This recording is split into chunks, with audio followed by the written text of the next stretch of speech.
Saturday wasn't just good for their record, it was confirmation for the fans, a win for recruiting, and a reminder to the college football world that Nebraska's more than a has-been. Their execution wasn't perfect, but when you're as talented, prepared, and well coached as this team is, it doesn't have to be. You just gotta play better than the team lined up across from you. Beating Colorado means nothing for the Big Ten standings, but after years of disappointment, failure to close out games, and the disrespect Nebraska's felt from that program, this win meant everything. So today we'll talk about what it means to be ranked, my biggest takeaways from the game, and I'll give you my thoughts on the energy I felt inside Memorial Stadium. But what's up, guys? I'm Connor Hayden, and this is Corn Crazed. If you're a fan of Nebraska or the Big Ten, hit the subscribe button since there's finally a reason to buy in. And if you think this team's going to finish the season ranked, hit the like button and help us get to 1,000. But now, let's get into it. He's hit and sacked. He's taking a shot downfield, wide open end zone, caught, touchdown. I want you to think back to how pissed off you were on September 7th, 2019, when Colorado came back to win in overtime and knocked a top 25 Nebraska out of the polls for 5 straight years. Now think back to September 7th, 2024, better known as 2 days ago. The negative emotions that you've been harboring towards the Colorado program for 1,827 days were finally stripped away. I had never been to a Nebraska game where the entire stadium was on the same page. The old school fans who know what winning looks like, the college kids who've never seen a championship, the players, the coaches, the recruits. I'm talking every single person in that stadium who was pulling for Nebraska. We all knew what was coming. When Bud Crawford and Dylan Raiola led the team out of the tunnel to a packed-out stadium. When Will Compton came over the video boards and led the loudest Go Big Red chant of all time.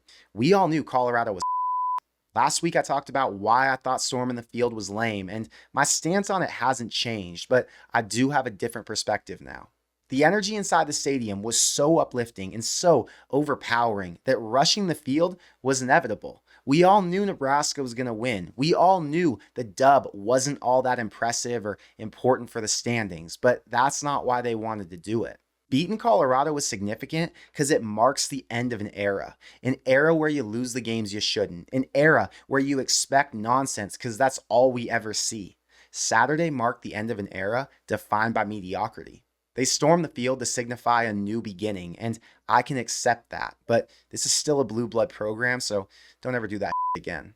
This week's Top 25 has Nebraska at number 23 nationally, right behind Clemson, and think about how fitting it is that exactly 5 years after Colorado knocks Nebraska out, that they're the ones to push them back in. Now, sometimes ranked teams don't deserve it. They're overhyped in the preseason, or they beat up on the weaker teams, and then the dominoes falling ahead of them push them up the ladder. But Nebraska earned it. They say good teams win, but great teams cover, and rules teams playing far above expectations up to this point. 27-point favorite over UTEP, 33-point win. 7-point favorite over Colorado, 18-point win. The defense that ranked inside the top 15 last season looks even better. They've scored 9 points, they forced 4 turnovers, and they blocked a field goal. They completely dominated an NFL caliber passing attack and a quarterback who's going to get taken in the first round of the draft. The one-dimensional offense from a year ago took a massive jump in the passing game, and for the first time since 1998, the starting QB hasn't thrown a pick or lost a fumble in the first 2 weeks of the season. I know it's hard to buy in and to start to believe again, but this is what a top 25 team looks like. This week, Nebraska gets to play an FCS team who they'll be at least a 3-touchdown favorite to beat, but next Friday is going to be the real test. Illinois is ranked 26th in the AP poll, and they host Central Michigan on Saturday. So if they take care of the Chippewas at home, we might be in for a top 25 matchup in Memorial Stadium in the primetime Friday night slot. But as you know, it's all about going 1-0, so we're just going to focus on one game at a time. The updated Big Ten champion odds came out, and Nebraska's jumped all the way up to plus 2,500, tied with Michigan, and 4 spots higher than they were back in August. A lot of the playoff predictions have 4 Big Ten teams making it now that the ACC and the Big 12 look pretty weak. So in a season where most fans just want to get back to a bowl game, I think Rule's got his eyes on something bigger. I keep seeing Big Ten power rankings, and after the Iowa and Michigan losses this weekend, almost everybody's got Nebraska at number 5, right behind either Oregon or USC. Again, focused on going 1-0, but I've been making content on this channel for 4 years now. So getting to track Nebraska as a playoff contender and actually see them as part of the conversation makes this season way more exciting. Before I get into my takeaways from this week, I want to shout out Prize Picks for sponsoring this video. If you haven't signed up on the app yet, you can create an account with our promo code CORN and get $50 instantly when you play your first $5 lineup. And you don't even need to win to get that $50 bonus. It's guaranteed. Tyler signed up this weekend to make his first lineup for NFL Sunday, and this $5 play with 4 different running backs paid him $107. For the entire month of September, they're offering a promo for Caleb Williams to throw for at least 1 yard every week. So make sure you include that square in your lineup for a free winner every week this month. Prize Picks is available in Nebraska, California, Texas, and over 30 other states. So if you see your state colored in, you can play on the app. I'll give out my official plays on the Friday night live stream and in our Corn Craze Discord. But if you want to try the app out and pick which Nebraska players are going to have big games against Northern Iowa, make sure you join us over there. I know there's a lot of positivity coming out of this weekend, but watching Matt Rule's presser this morning, it's pretty clear there's a lot more work to get done. So let's get into my main takeaways after Saturday. And number 1 is that the special teams needs to be more consistent. Brian Buschini pinned 3 inside the 20 and averaged over 50 yards on 5 punts, a major improvement after taking a step back last year. IGC had a punt return for 12 yards and had a play to dive on one so it wouldn't roll back towards the end zone in Colorado's favor. Ty Robinson came up with a huge block on the field goal before the half, and Ja'Cory Barney had a kick return for 19 yards that could have gone for more with another block. Now on the flip side, Tristan Alvano missed a 32-yard field goal. The kickoff unit gave up a 61-yard return to Jimmy Horn that almost went for a touchdown, and BJ Green flew in to block one of Buschini's punts that luckily ended up going out of bounds. There's a lot to be excited about on special teams, but the problem is there's just as much to be concerned about. Against the better teams in the Big Ten, I'd expect those areas of concern to get exposed and cost Nebraska more points than they can afford to give up. So hopefully Ed Foley can get some of that fixed ASAP.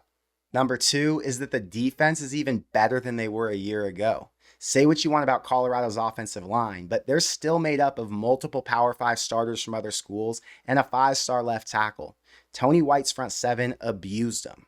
Going into the fourth quarter, they were negative in rushing yards, and as a team, they only finished with 16. Shedeur Sanders, who averages 306 yards passing and 2.5 touchdowns a game, was held to 244 yards with 1 touchdown, and the only defense that's performed better than that against the Colorado offense was Oregon last season.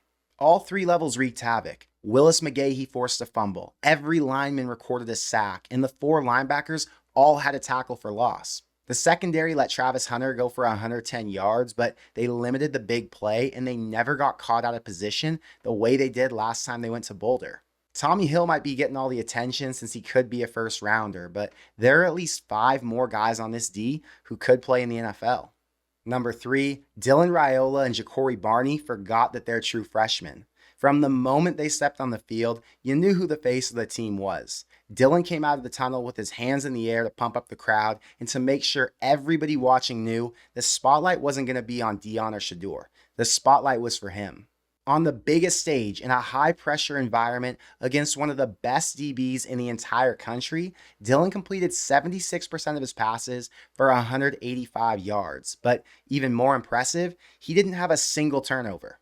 Credit the O-line for keeping the pocket clean and allowing for a strong run game, but all that talk about Dylan being a true freshman and not ready for the moment was absolute nonsense. I told you 9 months ago, and I'm going to quadruple down on it again today. Nebraska's playing with a generational talent who's ready to go head-to-head with the best quarterbacks in the country. Ja'Cory Barney's playing on another level too. Way less hype as a recruit, but he's working his way into the starting rotation at receiver.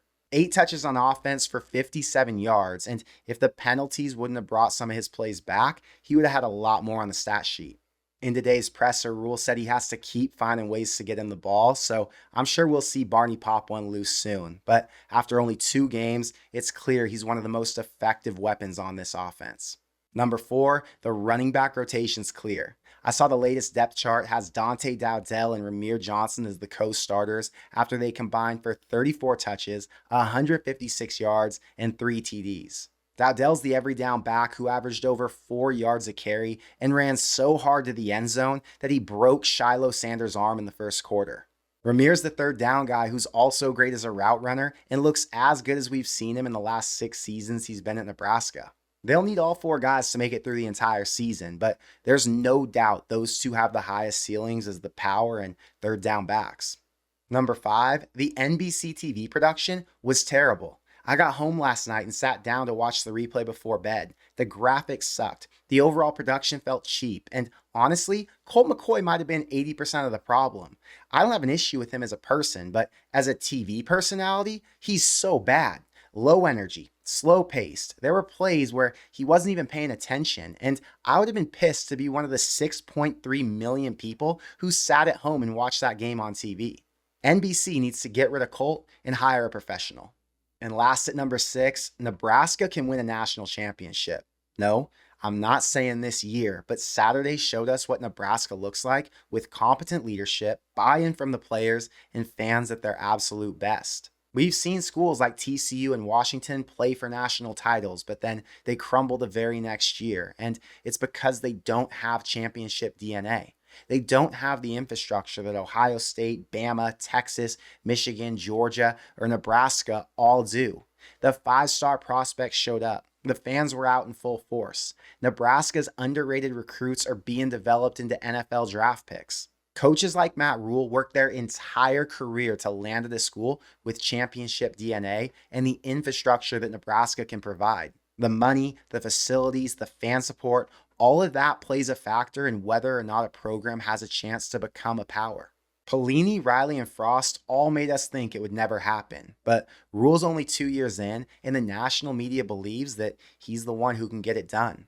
It's going to take more time, but if this team can win consistently, the big names are going to come, and this staff's going to build Nebraska into the championship contender they once were.